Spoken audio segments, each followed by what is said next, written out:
El psicópata de la calle 13. No sé a quién contarle esto, a mis padres no, ellos me tratarían de loco. A mis otros amigos menos, me rechazarían e ignorarían. Te lo contaré a ti, pero no sé si me creerías. Mi tortura empezó una noche de invierno, estaba con unos amigos caminando por las oscuras calles de mi ciudad, habíamos salido de la fiesta del primo de mi amigo David, él siempre ha sido una persona muy importante en mi vida, ya que siento que es como un hermano para mí. Mientras caminábamos por la ciudad estábamos hablando de temas al azar, chicas, escuela, como cualquier chico de mi edad. En lo que caminábamos y hablábamos mi amigo Jeffrey había comentado sobre el psicópata de la calle 13, nos preguntamos, ¿quién es ese tipo? Jeffrey nos contó la historia mientras nos dirigíamos al centro de la ciudad, nosotros no habíamos caído en cuenta en que nos dirigíamos hacia la calle 13, yo pensé Jeffrey nos trajo hasta aquí para darnos un buen susto. Jeffrey se metió a un callejón con la excusa de que tenía que atender una llamada. Nosotros lo esperamos, pero de repente él salió gritando con un cuchillo, vino hacia nosotros, él nos vio y se rió de nuestras caras, a nosotros no nos pareció muy cómica esa broma, luego de eso seguimos con nuestro camino. A eso de las 2 cuadras del lugar de la broma, a mi amigo Jeffrey lo tomaron del cuello y se lo llevaron a la calle 13. Nosotros volteamos y observamos cómo a Jeffrey lo arrastraban más hacia el interior del callejón, nosotros no sabíamos qué hacer, y como los miedosos que éramos nosotros huimos de allí y fuimos a una estación de policía, le comentamos al oficial lo sucedido, él al principio no nos creyó y nos dijo que nos fuéramos cada uno a su casa. Cuando llegaron, David se le ocurrió que podríamos irnos de héroes yendo a aquel callejón. No estuve muy seguro si quería participar en ese acto de estupidez, claro, ya que nos estábamos enfrentando a una leyenda urbana, y me salí de la casa a tomar aire fresco. Mis amigos me avisaron que se iban a marchar de mi casa. A lo que salieron yo me fui detrás de ellos, fueron al callejón. Yo me escondí detrás de un contenedor de basura esperando a que hicieran algún movimiento. Ya pasadas varias horas decidí irme de allí, pero al levantarme escuché que alguien abría una puerta. Mis amigos también la oyeron, salieron de su escondite y detuvieron la puerta antes de que se cerrara, ellos entraron pero yo no pude y me alejé de allí, directo a mi casa. A la mañana siguiente fui a la casa de David, pero su hermano menor me había dicho de que no había llegado a casa la noche pasada, le agradecí y me fui a la estación de policía, pero en que el trayecto yo supuse que si denunciaba una desaparición por culpa de ese sujeto yo iba a ser la siguiente víctima, entonces preferí dejar en silencio mi teoría. Pasaron los días, no hubo noticia de David y el resto del grupo. Pero en un abrir y cerrar de ojos algo extraño había sucedido. David consiguió salir de aquel callejón, sucio, con hambre, pero vivo, ya que era lo que más importaba. Empezamos a hablar, él me describió cómo era ese sitio. Dijo que había mucha niebla, goteaban las cañerías del techo, era muy oscuro. Dijo que siguieron al sospechoso al cuarto donde se supone duerme y asesina a todas sus víctimas. En eso se puso a llorar, le ofrecí un vaso con agua para que se calmara un poco.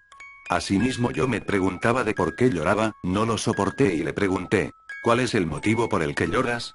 David respondió, todos fueron asesinados. Javier falleció por falta de agua y murió en agonía, Vicente murió colgado en un gancho para cerdos, y la más espeluznante, la de Miguel. Murió en un tanque con ácido sulfúrico, se le cayó la carne pedazo a pedazo, desde su piel, hasta sus huesos. Yo lo vi gritar, vi cómo se caía la carne de su cuerpo, hasta que en un momento sus órganos dejaron de funcionar y finalmente el ácido lo carcomió hasta los huesos, estaba medio inconsciente luego de ver cómo había muerto Miguel, intenté escapar, pero en un momento sentí un golpe en mi espalda, este terminó por noquearme definitivamente.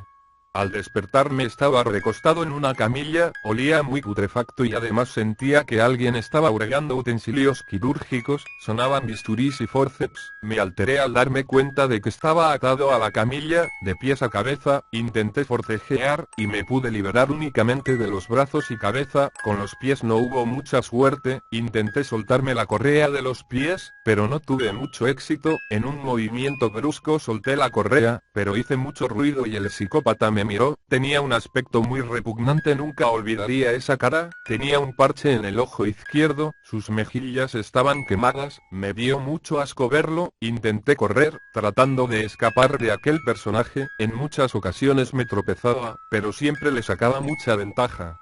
Llegó un momento en el que no había un solo rayo de luz, estaba a ciegas, no sabía a dónde ir, estaba estirando mis brazos para intentar sentir algo, y de pronto sentí una baranda, la empujé y salí a la calle, apenas un rayo de luz chocó con mi cara, cerré mis ojos de forma instantánea, no sabía a dónde ir, hasta que me decidí venir a tu casa y mírame, estoy vivo, traumado, pero heme aquí, estoy contándote mi historia.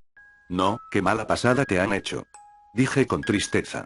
Me hubiese gustado haber ayudado a Javier, a Vicente y a Miguel. No te preocupes, no sientas remordimiento por... No. ¿Pero qué dices? Ese no es el hecho, ver cómo mis amigos, mis cómplices, mis hermanos, muertos por un simple acto de cobardía, un simple acto, pude haber evitado todo eso, con el simple hecho de haber entrado. Luego de nuestra charla, David se fue llorando a su casa, y yo me quedé pensando, ¿qué pudo haber sucedido si hubiese estado allí? No sé qué hacer, pero dentro de mí está naciendo una sed de venganza, vengaré a mis hermanos y lo haré pagar por todo. Eso simplemente fueron voces vacías, palabras necias, ya estaba anocheciendo, me estaba alistando para vengarme, asesinar al psicópata de la calle 13. Ya me encontraba frente al callejón, y me adentré en este, la puerta estaba abierta, me arriesgué, entré y el ambiente era tal y como lo había descrito David, cañerías rotas y humedad, estaba caminando por un pasillo, cuando de fondo escuché un grito ensordecedor, pero lo reconocí instantáneamente. Era la voz de David. Me dirigí corriendo intentando seguir el rastro de sus gritos, pero cuando llegué allí me tropecé con algo grande, la miré y pegué un grito abrumador, con lo que me tropecé era la cabeza de David. Estaba amoratado y golpeado. Allí quedé en shock, y de repente, enfrente mío se encontraba aquella persona que nos causó mucho tormento. El psicópata de la calle 13.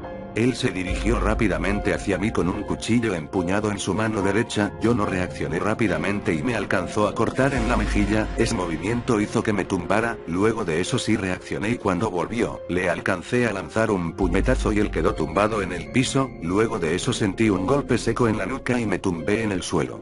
Al despertarme estaba en la misma camilla que me había dicho David, pero la diferencia era que no estaba amarrado, pero no me podía mover, sentía como el tipo me pasaba la hoja de la cuchilla por la piel, no podía hacer nada, solo sentía como la sangre fluía por mi piel recién cortada.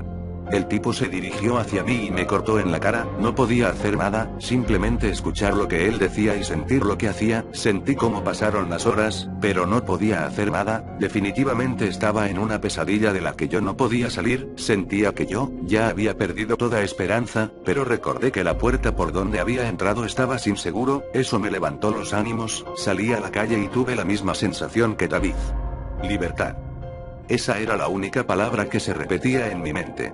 Días después se descubrió que no existía ese escondite, no había prueba alguna de que existía, simplemente era una humilde casa, no habían cañerías rotas, y el argumento de las víctimas no era el justo y se les enviaba a una clínica psiquiátrica. La locura es una enfermedad que no tiene cura, simplemente la tenemos todos, pero algunos la tienen más liberada que otros, hasta llegar a ser parte de su vida.